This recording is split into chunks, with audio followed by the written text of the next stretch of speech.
자, 안녕하십니까. 정재윤입니다.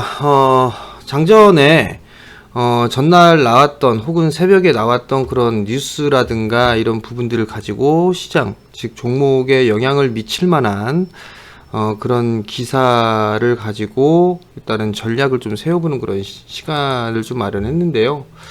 우선적으로 좀 봐야 될 부분들을 좀 봐야 될 것 같은데, 돼지열병이에요. 지금 파주 파평면 농가에 아프리카 돼지열병이 좀 확진됐다라는 그런 부분들인데, 경기, 인천, 강원 돼지 일시 이동 명령 중지를 했고요. 한 개 의심 사례를 정밀 검사 중이다라는 그런 얘기들이 좀 나왔어요. 10번째로 확진이 됐다.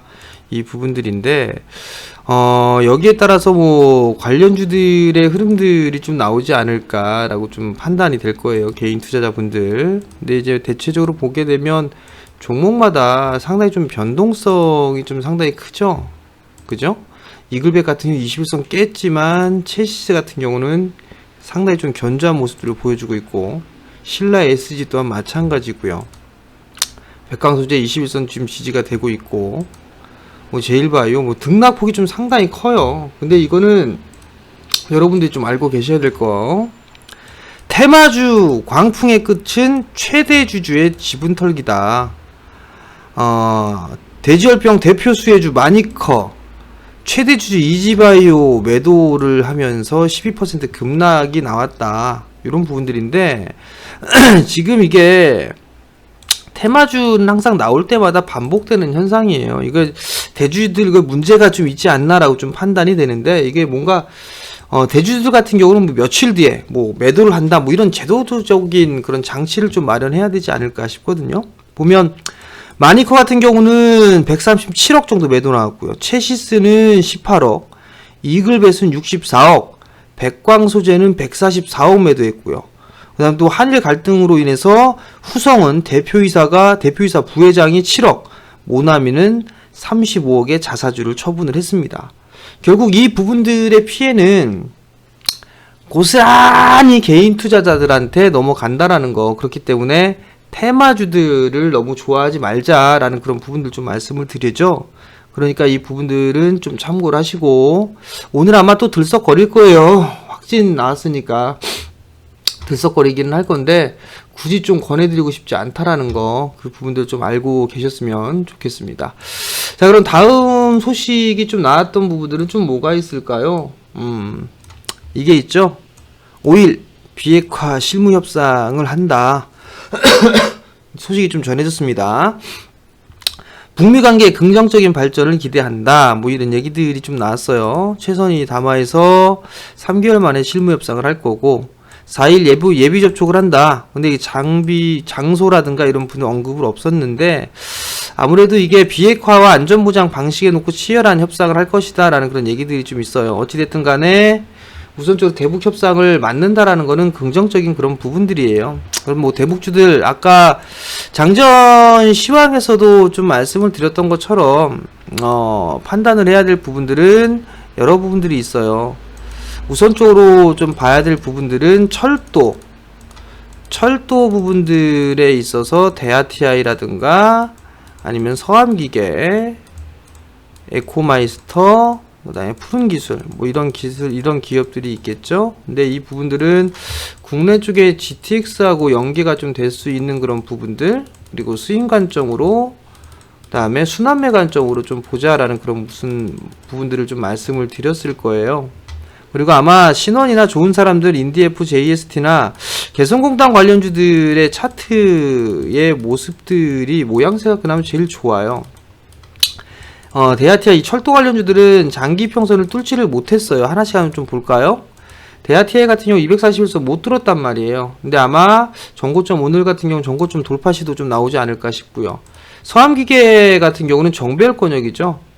그죠? 이 차트의 모양새가 좀 다른 철도주들하고는 틀려요. 엄연히 기술적인 흐름들을 봤을 땐 얘가 좀 대장이라는 거, 그 부분도 좀 기억을 하시면 좋을 것 같고, 대량거래 터진 뒤에 흐름들이 좀 감소가 되면서, 거래량이 감소되면 조정을 받았기 때문에 뭐 서한기 같은 경우는 관심 있게 좀 봐도 괜찮지 않을까 싶네요. 4일 5일 좀 시간이 있으니까. 네, 현대로템은 역배열, 에코마이스터도 역배열이죠.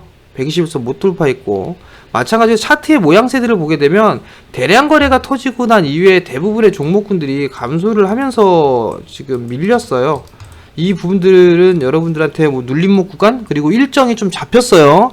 일정이 아직 안 잡혔다라는 부분들 좀 말씀을 드렸을 거예요. 지난 시황을 보게 된다라면 일정이 잡히고 그 부분들까지는 일단 봐도 좋다라는 말씀을 좀 드렸었죠. 동아지질도 지금 현재는 정배열권역이고, 특수건설은 좀 밀려내렸는데 대체적으로 뭐 괜찮은 주가의 흐름들이 좀 나오지 않을까라고 좀 판단이 되어 오는 시초가부터. 근데 개성공단 관련주들을 좀 보게 되면 신원 같은 경우는 정배열 초입 구간이에요. 전고점 넘어섰다가 좀 눌렸는데 차트의 모양새는 좀 괜찮아요. 신원 같은 경우는. 그리고 좋은 사람들은 증자를 좀 하는 것 같아요. 증자를 하는 부분들이지만 아직까지 뭐 역배열권역이고 하락추세를 뚫지는 못한 그런 상황들이죠. 그렇기 때문에 이것도 좀 약하고, 인디F 정배열권역 만들어 놨고요. JST나도 이제 241선 뭐 만들어 놓고 전고점 뚫어 놓거나 지지를 해주고 있는데, 좋은 사람들이 등락이 좀 나올 수도 있겠지만 뭐 신원이라든가 인디F, JST나 이런 종목군들 같은 경우는 나름대로 좀 괜찮아 보이거든요. 그러니까 트레이딩 관점으로 좀 봐도, 수익 관점으로 좀 봐도 좋을 것 같은데, 자, 여기서 팁 하나. 무조건 한다고 해서 시초가로 하지는 마세요. 그게 무슨 얘기냐면, 이 친구도 마찬가지죠. 갭상승 출발했다가 아래 꼬리를 꼭 달아준단 말이에요. 이렇게 아래 꼬리를 좀 달아주죠. 갭상승에도 아래 꼬리를 달아준단 말이에요. 아래 꼬리를 달아주고. 그러니까 상승을 했을 때의 눌림을 좀 활용하는 전략이 좋아요. 이것도 마찬가지로 아래 꼬리 달아주잖아요. 그죠? 소함기계도 아래 꼬리 좀 달아주고, 아래 꼬리 달아주고 있고, 이런 부분들이 좀 나온단 말이에요. 그러니까 눌림이 나왔을 때 요 눌림목을 활용한 그런 전략이 제일 좋다라는 얘기예요, 여러분들. 그러니까 그 부분들을 좀 기억을 하셨으면 좋겠다, 좀 생각을 하고 있고요. 시초가에 무조건적으로 따라 들어가지 말자, 그런 부분들을 좀 말씀을 드려보도록 하겠고, 오늘 이렇게 해서 뭐 대북주들이랑 그 다음에 돼지열병 관련주들 들썩들썩 거릴 거예요. 그 이후에 이제 번외적인 분들, 다른 분들 좀 뭐가 있을까 보니까, 바닥 다지는 디램 값 2달째 보합이다, 뭐 이런 얘기들이 좀 나왔네요. 디램 가격이 일단은 더 이상 하락하지 않는다라는 거는 긍정적인 부분들이겠죠. 기사를 보게 된다라면 9월 디램 가격은 2.94달러로 전달과 같았다.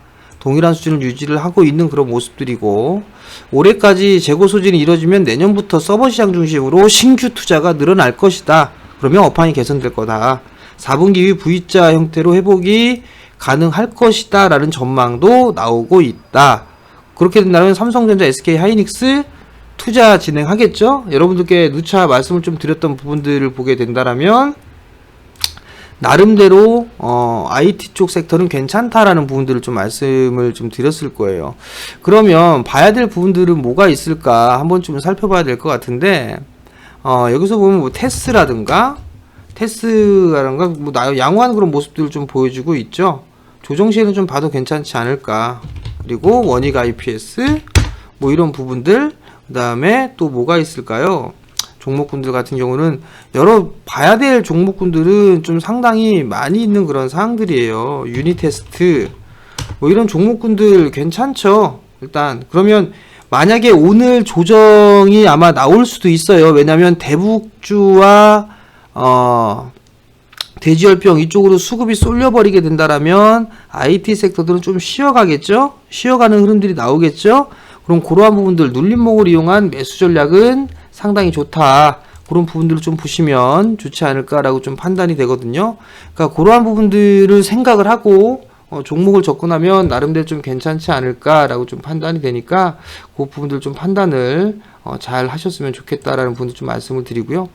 그리고 또 보니까 삼성바이오로직스가 스위스 론자의 특허 소송에서 승소를 했어요. 이 부분들도 또 한 번의 이슈가 좀 되지 않을까.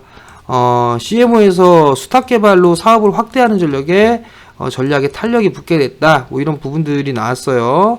8월 말 삼성바이오로직스가 론자를 상대로 제기한 삼성바이오로직스의 추계 주장을 받아들였다. 이런 부분들이 나오면서 일단 호재성 재료로 좀 나오고 있다. 그 부분들을 기억을 하시면 좀 좋지 않을까라고 좀 판단이 되고요. 또 하나 우량주를 좀 보게 된다라면 SK 쪽 SK 쪽에서 7,180억 규모의 자사주 매입을 한다. 조정이 과도하고 주주가치 제고 차원이다. 이런 부분들을 얘기했단 말이에요. 그러면 7천억 대규모니까 그러면 대형주 좋아하시는 분들 같은 경우는 내년 1월 1일 때까지니까 이런 부분들은 조금씩 매수를 해봐도 괜찮지 않을까라고 좀 판단이 되거든요. 시장의 조정을 받을 때 그래도 자사주 매입이라는 그 부분들 때문에 하방 경직을 좀 보일 수 있지 않을까라고 좀 판단이 되니까 이런 부분들은 좀 관심 있게 봐도 좀 좋지 않을까라고 좀 판단이 되네요. 자, 그럼 오늘은 특별하게 뭐 뉴스가 나왔던 이슈가 될 수 있을 만한 그런 소식을 가지고 여러분들께 유튜브로 좀 남겨드렸는데요. 주의할 거는 테마는 대응이 되시는 분들만 하셔야 된다라는 거, 그 부분들을 꼭 기억을 하시고 시장에 참여를 하시고요. 만약에 그게 아니다라고 하게 된다라면 투자를 해볼 만한 그런 기사들도 있었죠. 그런 부분들을 활용을 해서 요번 조정기에 좋은 결과물이 나왔으면 좋겠습니다. 오늘도 성공 투자하십시오.